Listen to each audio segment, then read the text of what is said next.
Well, you knew tonight was going to be just a real battle. I mean, anytime you play a program as good as theirs, and how hard they play, and you knew, obviously you knew that they weren't going to be pleased with last night.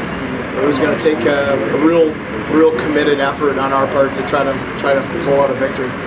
What was the challenge for you guys in trying to reset after last night? I thought actually we did a good job of that. I thought our first period was probably our best period, and I thought Sack, I don't even know how to pronounce his full last name, but their goalie, Sack, I thought he was fabulous in the first period, and allowed them to get their footing.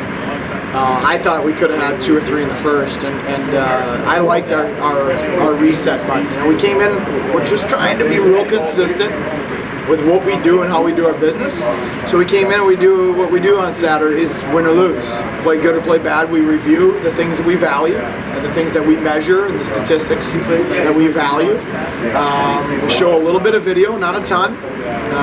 And then we do our mental imagery from our sports psychologist and kind of put last night away, good or bad, and move on to the present time. How much does psychology enter? I mean, these guys played with guys who graduated never having beaten in the league game, and now they've won 4 in a row. Psychology enter? I don't know. I think that at the end of the day, we just want to do everything we can to give our guys as much of an advantage as you can. So you're always fighting to gain a little edge on everybody. Unions worked with the guy for a long time. So, I don't know. All I know is that when you play, when we play Union, we get better because they force us to play so hard. And so, we took a step forward in that. We weren't perfect, but we took a little step forward. How do you overcome the overconfidence, though, winning two? Wow, I don't think there's any reason for us to be overconfident. There's no reason. There's not a chance that we're overconfident. We have a lot of work to do before I worry about overconfidence. So we're just humble, and we want to try to go to work every day to try to get a little bit better. We got a lot of work to do. We have to come back on Monday and learn from this, good and bad, and prepare for what is people say is one of the hardest trips in the league, but also my personal favorite trip, the North Country, just because it's such a great hockey environment up there. Would you have been surprised that you had a couple of first-time goal scorers tonight? They're all in there. Who scored? Wilson and Hampton? Wilson, Hampton, Miller. Wilson, Hampton. So, Jared Wilson's a good offensive player. I think he's one of our highest scoring defensemen last year as a freshman. So maybe our highest.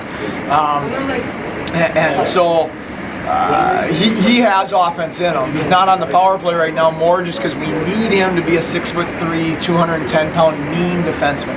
He took a big step towards that this weekend. And it's funny how when you play the right way and you just play honest, that you get rewarded on the other end of things too. It always happens. And when you try to cheat and just think about offense, you never get rewarded. So I liked his game. I thought he was a real warrior this weekend, and it's not a surprise that he was on the score sheet. Phil Hampton had a lot of chances this weekend, and he also rang one off the crossbar. I think he might have hit a post last night. He had an assist last night. So Phil Hampton did some real good things offensively for us tonight as well. And then, Milos got a little banged up in the third period, and we threw Mark Miller at the front of the net on the power play, which is, if he's on the power play, is where he is, and he scored a huge goal for the game winner. Net timeout with about 21, 22 seconds left. What are you trying to get out of that moment? Trying to get them out of the net. I would have liked to have been a little better. Composure. And we were a little tired, and I wanted to get the right guys on the ice.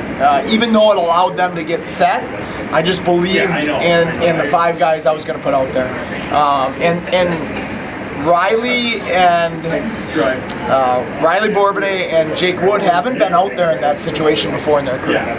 Zach Schrader has, and Chris Bradley has, but for Mike Prapovessis, for Riley Bourbonnais, for Jake Wood, that's a new experience for them. And so I just wanted to get reset, and they've earned that. You know, they've earned that. Jake Wood, nobody blocks shots as good as those 3 forwards we have on the ice right there. So they've earned that opportunity. They weren't perfect in it. They were a little scrambly. But you're never going to learn unless you put them out there and give them that chance. And they earned that chance. Well, you talked about mental